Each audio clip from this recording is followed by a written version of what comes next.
की जय, महामुनी शुकाचार्य महाराज की जय. जय श्री राधेशा.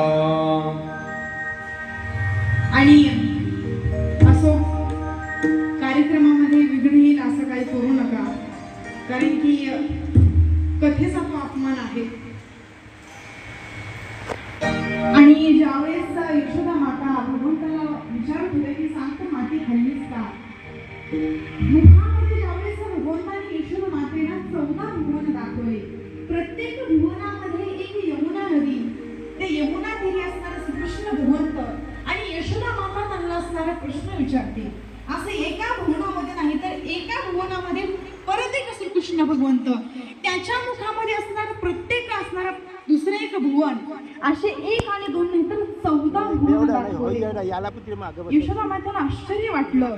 मुखामध्ये तर माती दिसतच नाही, परंतु आकाश आणि आकाशामध्ये असणारे संपूर्ण ग्रह आणि एक पृथ्वी, त्या पृथ्वीमध्ये असणारा एक गोकुळ आहे. त्या गोकुळामध्ये यमुना तीरी श्रीकृष्ण बसलेला आहे. एक यशोदा त्याला असणारा प्रश्न विचारत आहे. प्रत्येक भुवनामध्ये हे असणारं त्यांना दिसलं. यशोदा मातेला असणारं त्या ठिकाणी चक्कर आली, त्या मूर्छित पडल्या.